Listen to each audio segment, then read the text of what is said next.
Existem acontecimentos que fazem você sentir como se estivesse assistindo a um momento histórico do esporte, um feito tão grande que será falado e relembrado pelo resto da sua vida. São momentos tão únicos que você tem a certeza de que nada jamais poderá arruinar isso, mas muitas vezes você está errado, completamente errado. Hoje nós vamos relembrar 10 desses momentos incríveis que caíram por terra tão rápido que não deu nem tempo dos balões ficarem murchos. Então já deixa o like e se inscreve no canal, eu sou o Coutinho do MMA no Ponto, e aqui vão 10 momentos históricos que rapidamente perderam importância. Número 10, a primeira vitória de GSP sobre Matt Hughes. Dava pra ver que Georges St-Pierre estava em êxtase só por estar no octógono com Matt Hughes no UFC 50, a primeira vez que eles se enfrentaram e a primeira vez que GSP disputou um cinturão. Toda aquela admiração se transformou em derrota por finalização no primeiro round. St-Pierre simplesmente ainda não estava pronto, mas as coisas mudaram quando eles se enfrentaram 6 lutas mais tarde pelo UFC 65. GSP havia evoluído a ponto de liquidar com seu ídolo com um chute na cabeça no segundo round. Foi uma passagem de bastão,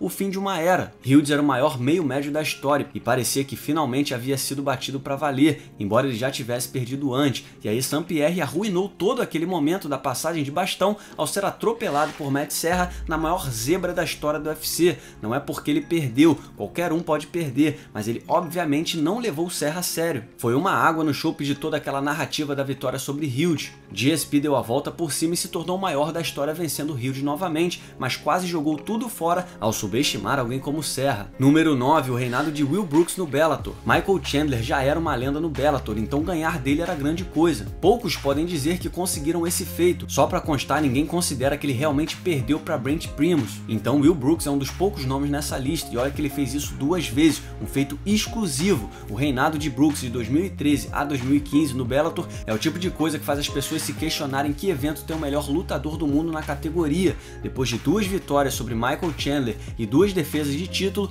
nós estávamos perto de ter a resposta quando Brooks fechou com o UFC, mas as coisas não saíram como esperado. Ele era super favorito para vencer o desranqueado Ross Pearson na estreia e venceu, mas a decisão dos juízes não foi daquelas de dizer, porra, esse cara é o melhor do mundo. Mas era estreia, vamos dar um desconto, quem sabe ele não faz melhor na próxima. Aí o cara vai e perde 3 seguidas para Alex Cowboy, Charles do Bronx e Nick Lentz, sendo finalizado em todas essas lutas até ser demitido pelo UFC. Brooks conseguiu seus feitos no Bellator, mas o prestígio foi rapidamente varrido depois de sua desastrosa carreira no UFC. Número 8, a vitória de Holly Holm sobre Ronda Rousey. Essa é daquelas que machuca de verdade, porque ainda é um dos maiores momentos da história do esporte e ninguém deveria desmerecer o feito de Holly, mas o belíssimo nocaute dela sobre Rousey perdeu importância rapidamente. De novo, é muito injusto, mas é verdade. Recapitulando, Holly vence e se torna uma celebridade. Ela tá na TV, ela é apontada como a próxima superestrela e nossa senhora, a revanche entre elas vai render muita grana. Mas a filha do pastor não quis saber de esperar Ronda recuperar sua cara quebrada e topou enfrentar Miesha Tate no UFC 196 e acabou finalizada de forma surpreendente no 5º round. Caralho, Tate é a nova campeã do UFC, o que a gente faz agora? Pra Holly não tem pra onde correr, ela perderia pra Valentina Shevchenko e Tate seria atropelada por Amanda Nunes no UFC 200. Isso quer dizer que Holly está a 2 casinhas do cinturão novamente. Isso tudo antes dela perder mais uma e Rousey ser espancada por Amanda, abandonando o esporte de vez. Anos se passaram desde aquele chute histórico que nem parece mais tão histórico assim, embora Holly mereça ser lembrada para sempre por aquilo. Número 7, o reinado de Nico Montanho no peso mosca. Você pode argumentar que Germaine de Randamie merece esse posto, e as histórias são até parecidas, mas a gente acha que Nico Montanho conseguiu fazer ainda pior, já que a vitória de Randamie foi manchada por golpes ilegais contra Holly Holm. Já Montanho completou a trinca, campeã do TUF, primeira campeã do UFC e levou bônus de melhor luta de uma vez só. Não dá pra fazer melhor do que isso, né? Isso que é a estreia no UFC, vencendo Modafferi para ser campeã do reality show e mostrando que o peso pena tem uma nova rainha, mas aí Valentina Shevchenko chega dançando e espancando geral e ela sai correndo mais rápida que o Papaléguas fugindo do coiote. A luta nunca aconteceria e Montanho imediatamente perderia seu brilho. Depois de mais de 6 meses de atrasos por problemas de saúde, Montanho finalmente concordou em enfrentar Shevchenko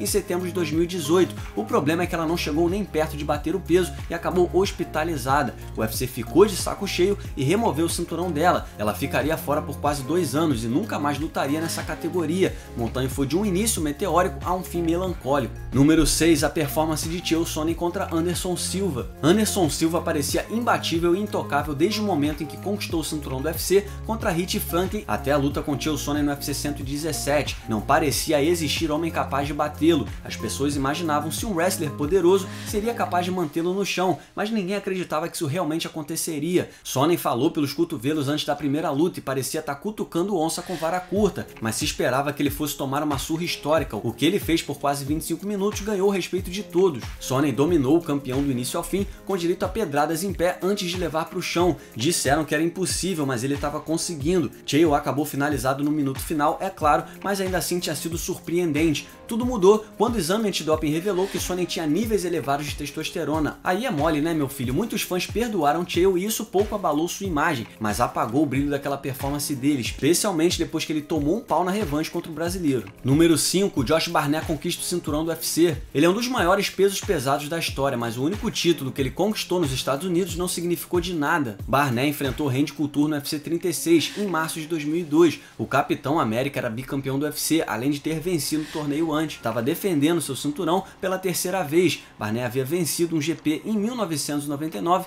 e perdido apenas uma de 13 lutas de MMA até lá, mas não tinha nem de perto a moral de Couture na época. Sua única derrota era para Pedro Rizzo, a quem Couture tinha vencido 2 vezes antes, mas aí o assassino com cara de bebê atropelou Couture no segundo round para ser coroado campeão do mundo aos 24 anos, o mais jovem até então. Ele virou para a câmera e comemorou dizendo que era o número 1 do mundo, mas calma aí, rapaz, dá uma mijadinha nesse copo aqui pra gente fazer um teste antidoping. Ih, caraca, o copo tá derretendo, isso não é um bom sinal. Sim, infelizmente o novo rei dos pesados perdeu o título no exame antidoping pós-luta. Não deveria surpreender muita gente, já que aconteceu a mesma coisa na luta anterior contra Bob Hoffman, quando a comissão de Nevada lhe deu apenas uma advertência. Sim, só uma advertência. Ai, ai, ai, menino bobo, para com isso. Até parece que ele ouviu, né? Número 4, a redenção de Jon Jones. Quem não gosta de uma boa história de redenção, né? Pô, Red Dead Redemption é um dos jogos mais populares da história e são basicamente sobre redenção, tanto que tá no título do jogo. E aí vem Jon Jones, que se viu em um momento desses no UFC 214.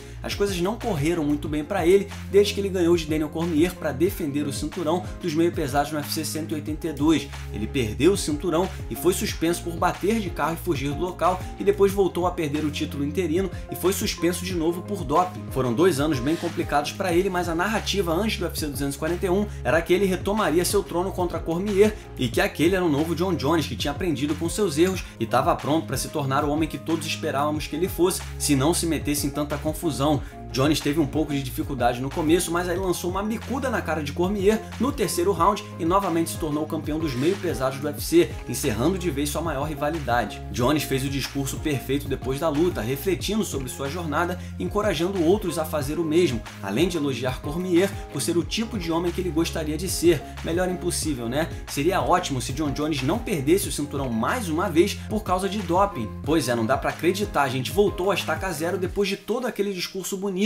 A luta ficou sem resultado e Jones foi suspenso por 1 ano. De novo. Número 3, o acordo do UFC com a Reebok. O MMA batalhou durante muito tempo para chegar ao horário nobre e atrair patrocinadores de alto nível. Embora estejamos longe daqueles tempos de patrocínios de marcas estranhas, o maior evento de MMA do mundo conseguiu um acordo para fazer da Reebok a fornecedora oficial de material esportivo do UFC. O acordo de 6 anos foi anunciado em dezembro de 2014 e chegava para revolucionar o esporte por um total de 5 segundos. Foi uma sucessão de erros desde o início. Atletas não poderiam mais expor seus patrocinadores particulares no short e os valores pagos pela marca eram muito baixos se comparados ao que os atletas ganhavam na época. As críticas forçaram a Reebok a explicar que o sistema de pagamento era do UFC, não deles, mas isso não quer dizer que a Reebok não tinha problemas para lidar, como um design horrível e um lançamento cheio de erros de digitação nos nomes dos lutadores. A Reebok rapidamente virou uma piada entre os fãs de luta e a parceria parecia não ter um ponto positivo sequer para eles. A verdade é que não foi bom para ninguém. Tomara que 2021 chegue logo para darmos adeus à Reebok e torcer para Venom fazer um trabalho melhor. Número 2, Anthony Pettis na caixa de cereais. As crianças de hoje estão pouco se lixando para quem tá na caixa de um cereal. A verdade é que a molecada de hoje não deve nem comer mais esse negócio, já que tá todo mundo ocupado ocupado jogando Fortnite ou dançando no TikTok para se preocupar com o café da manhã.